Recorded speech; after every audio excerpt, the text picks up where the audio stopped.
Allora, dopo aver fatto il video sull'aggiornamento all'ultima versione di firmware, la 1.0.4, mi sono detto facciamo anche due prove in strada, vediamo se è un qualcosa che può interessare, male che vada, non lo vedrà nessuno. Allora, partendo, oggi è diciamo, ho una giornata di sole, il sole è alle spalle e la telecamera è sempre montata sul manubrio, per cui posizione sicuramente non ottimale rispetto ad un posizionamento sul casco. Però la prima cosa che noto è la luminosità. Non so se vedete, ma o meglio, intravedete, la luminosità è sempre stata impostata sull'automatico, ma vedete com'è decisamente chiaro, ecco. E questa è una cosa che onestamente non mi aspettavo. Peggiorativa rispetto al firmware precedente. Eh, Poi anche, diciamo, muovendosi un po' all'interno dei menu, a un certo punto, come vedrete, ritornerà ad una buona luminosità. Però sta di fatto che, diciamo, non so per quale motivo c'è questo piccolo difetto. Piccolo per modo di dire, nel senso che io lo trovo particolarmente fastidioso.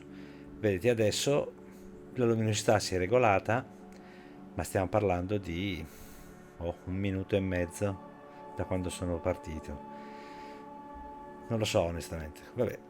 Comunque, allora si nota subito che le tracce sono più larghe e anche la colorazione sul traffico in effetti è molto più visibile rispetto a prima. Prima era una linea molto sottile, mentre adesso diciamo è bella visibile. Stranamente sotto nel TFT non si vede la velocità.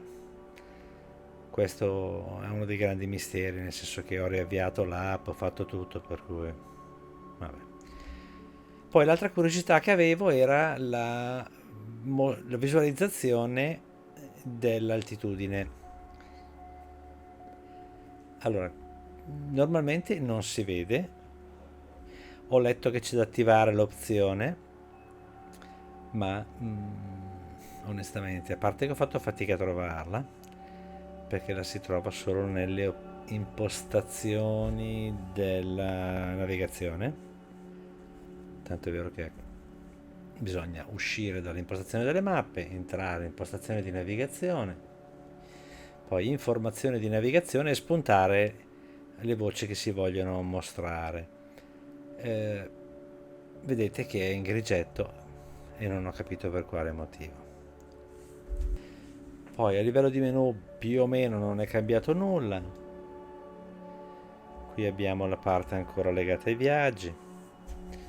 Nelle impostazioni anche qui ho cercato di sempre però diciamo non passando dal menu di navigazione ma dal menu di impostazioni. Anche qui non c'è nessuna opzione che attiva o disattiva la visualizzazione dell'altitudine e anche qui risulta disabilitata. Adesso non so se va tolto qualcosa, però onestamente non c'è proprio modo di attivarlo. Indicazioni vocali, anche qui non ho trovato differenze, nel senso che non è ancora possibile regolare il volume di navigazione, o perlomeno io non sono riuscito a trovarlo. Cosa che invece è stata implementata per la musica.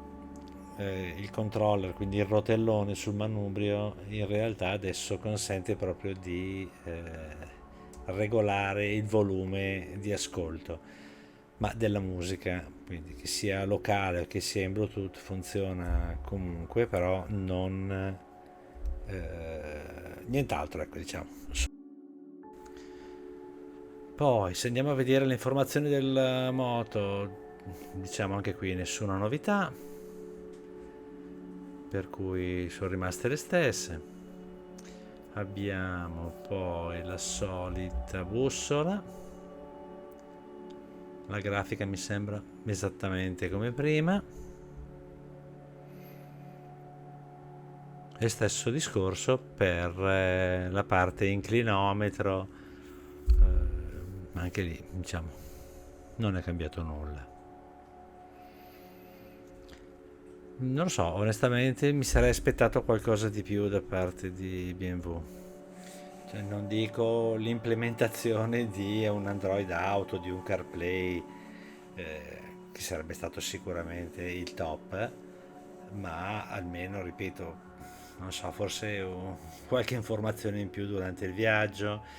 A livello di qualità audio sembrava migliorato, ma in realtà è assolutamente identico a prima con un audio degradato, cosa molto strana perché se andiamo a vedere, anzi se ascoltiamo musica passando dal TFT, quindi non diciamo dal lato navigatore, le cose cambiano, nel senso che si sente decisamente bene.